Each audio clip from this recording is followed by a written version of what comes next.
दोस्तों, अगर आपने प्रधानमंत्री आवास योजना में आवेदन किया है, तो आज की यह जानकारी आपके लिए सिर्फ जरूरी ही नहीं, बल्कि बेहद अहम है, क्योंकि हाल ही में सरकार से जुड़े ऐसे संकेत सामने आए हैं जो साफ बताते हैं कि 2026 में पीएम आवास योजना के अंतर्गत बड़ी संख्या में लोगों को घर बनाने की सहायता राशि मिल सकती है। लेकिन इसी के साथ एक ऐसी हकीकत भी सामने आ रही है जिसे सुनकर हजारों लोग चिंतित हो रहे हैं, क्योंकि सिर्फ एक छोटी सी चूक आपकी पूरी किस्त रोक सकती है।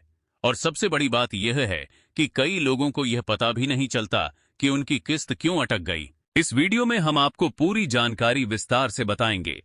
पैसा कब आ सकता है, किन लोगों का नाम नई सूची में शामिल किया जा रहा है, किन लोगों का नाम हट सकता है, और वह कौन सी गलती है जो सबसे ज्यादा भुगतान रोक रही है। इसलिए वीडियो को अंत तक ध्यान से देखिए, क्योंकि हो सकता है इस जानकारी से आपका लाखों रुपए का फायदा हो जाए। सबसे पहले एक बात आपको बिल्कुल साफ समझनी होगी। पीएम आवास योजना में सबसे बड़ी गलती लोग यह करते हैं कि जैसे ही उनका नाम सूची में दिखाई देता है, वह निश्चिंत होकर बैठ जाते हैं। लोग सोचते हैं कि अब सरकार खुद पैसा भेज देगी और उन्हें कुछ करने की जरूरत नहीं है। लेकिन यही सोच सबसे ज्यादा नुकसानदायक साबित हो रही है, क्योंकि अब सरकार ने भुगतान प्रक्रिया को पहले से ज्यादा सख्त और पूरी तरह डिजिटल बना दिया है। अब सिस्टम हर लाभार्थी की जानकारी को कई स्तर पर जांच करता है। पहले जहां छोटी गलतियां नजरअंदाज हो जाती थीं, अब वही छोटी गलती आपके भुगतान को पूरी तरह रोक सकती है। और सबसे गंभीर बात यह है कि आपको इसकी अलग से सूचना भी नहीं मिलती। सिस्टम खुद तय करता है कि पैसा आपके खाते में ट्रांसफर होगा या नहीं। अब बात करते हैं सबसे बड़े सवाल की, पैसा कब आ सकता है। सरकार से जुड़े सूत्रों और पिछले भुगतान पैटर्न को देखकर यह संकेत मिल रहे हैं कि 2026 की शुरुआत से ही पीएम आवास योजना की राशि चरणबद्ध तरीके से लाभार्थियों के खातों में भेजी जा सकती है। यह भुगतान पूरी तरह डायरेक्ट बेनिफिट ट्रांसफर यानी डीबीटी सिस्टम के माध्यम से होगा। इसका मतलब यह है कि पैसा सीधे लाभार्थी के बैंक खाते में आएगा। इसमें किसी एजेंट, दलाल या तीसरे व्यक्ति की कोई भूमिका नहीं होगी। यह व्यवस्था पारदर्शिता बढ़ाने के उद्देश्य से बनाई गई है। लेकिन यहीं से असली परेशानी शुरू होती है, क्योंकि अगर आपके बैंक खाते की जानकारी सरकारी रिकॉर्ड से पूरी तरह मेल नहीं खाती, तो सिस्टम अपने आप भुगतान रोक देता है। बाद में लोग शिकायत करते हैं कि सरकार पैसा नहीं दे रही, जबकि असल वजह दस्तावेजों की गड़बड़ी होती है। अब हम आपको वे गलतियां बताते हैं जो सबसे ज्यादा मामलों में किस्त रोक रही हैं। पहली और सबसे आम गलती है आधार और बैंक खाते का लिंक न होना। कई लोग यह समझते हैं कि सिर्फ बैंक खाता होना काफी है, लेकिन ऐसा बिल्कुल भी नहीं है। अगर आपका बैंक खाता आधार से लिंक नहीं है या लिंक होने के बाद बैंक रिकॉर्ड अपडेट नहीं हुआ है, तो भुगतान फेल हो सकता है।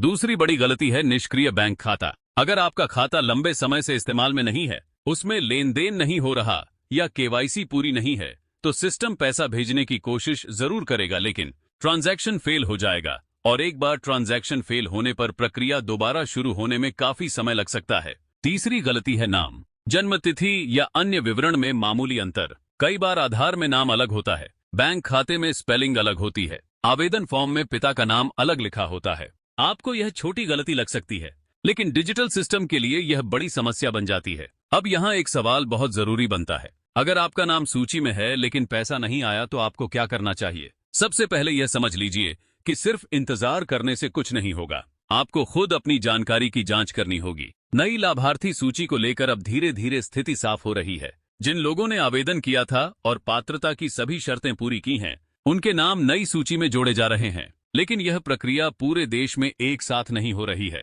कुछ राज्यों में पहले सूची अपडेट हो रही है, कुछ राज्यों में पहले भुगतान की तैयारी चल रही है। इसलिए अगर आपके क्षेत्र में अभी भुगतान शुरू नहीं हुआ है, तो घबराने की जरूरत नहीं है। लेकिन इसका मतलब यह भी नहीं है कि आप पूरी तरह निश्चिंत हो जाए, क्योंकि सिस्टम सिर्फ यही देखता है कि आपकी जानकारी सही है या नहीं। वह यह नहीं देखता कि आप कितने समय से इंतजार कर रहे हैं। अब एक और महत्वपूर्ण बात समझिए, पीएम आवास योजना हर व्यक्ति के लिए नहीं है। अगर आपके परिवार के किसी सदस्य के नाम पर पहले से पक्का मकान दर्ज है, अगर परिवार का कोई सदस्य सरकारी नौकरी में है, अगर पारिवारिक संपत्ति की जानकारी नियमों से मेल नहीं खाती, तो आपका नाम सूची से हटाया भी जा सकता है।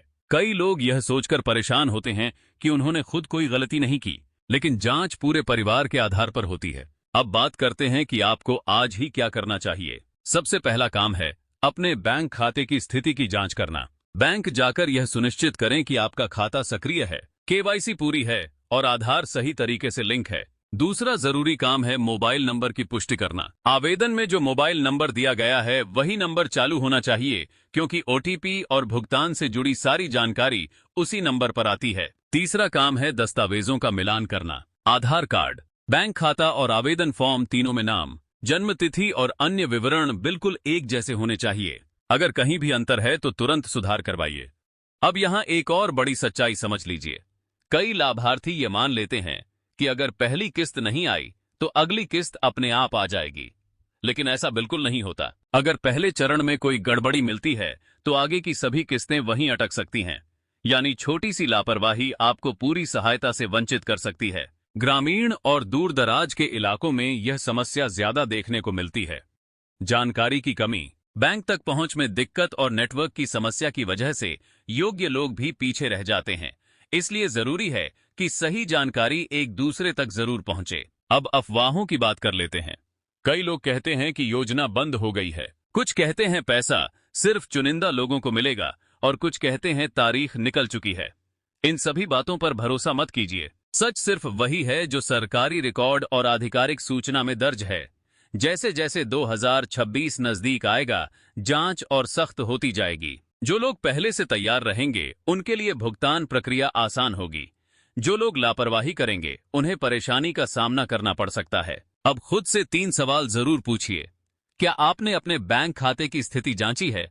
क्या आपके दस्तावेज आपस में पूरी तरह मेल खाते हैं? क्या आवेदन वाला मोबाइल नंबर अभी भी चालू है? अगर इन तीनों सवालों का जवाब हां है तो आप सही दिशा में हैं। अगर कहीं भी नहीं है तो आज ही सुधार करना बेहद जरूरी है।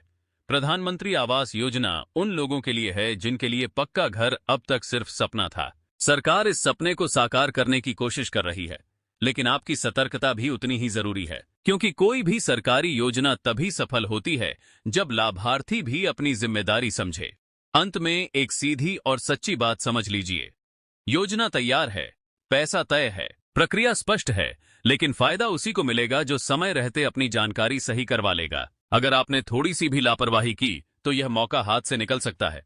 अगर आप चाहते हैं कि प्रधानमंत्री आवास योजना से जुड़ी हर सही, सटीक और सबसे पहले मिलने वाली जानकारी आपको मिलती रहे तो चैनल को सब्सक्राइब जरूर कीजिए, वीडियो को लाइक कीजिए और इस जानकारी को उन लोगों तक जरूर पहुंचाइए जो अपने पक्के घर का इंतजार कर रहे हैं। और कमेंट करके जरूर बताइए कि आप किस जिले या राज्य से यह वीडियो देख रहे हैं, ताकि आपको वहां से जुड़ी अपडेट भी मिल सके। इसके अलावा एक और बहुत जरूरी बात समझना जरूरी है, जिसे ज्यादातर लोग नजरअंदाज कर देते हैं। कई लाभार्थी यह मान लेते हैं कि अगर उन्होंने एक बार आवेदन कर दिया और नाम सूची में आ गया तो अब उन्हें किसी भी तरह की जांच या प्रक्रिया से गुजरने की जरूरत नहीं है। लेकिन सच्चाई इससे बिल्कुल अलग है। सरकार समय समय पर लाभार्थियों की जानकारी की दोबारा जांच करती है। इस जांच में अगर किसी भी प्रकार की गड़बड़ी या नियमों के खिलाफ जानकारी मिलती है तो लाभार्थी का नाम सूची से हटाया भी जा सकता है और भुगतान भी रोका जा सकता है।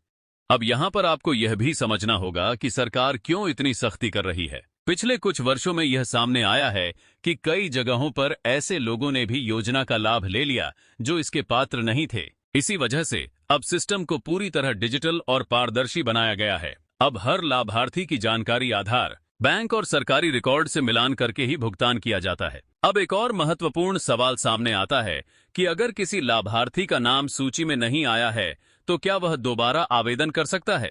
इसका जवाब है हाँ, लेकिन इसके लिए जरूरी है कि वह पात्रता की सभी शर्तों को पूरा करता हो।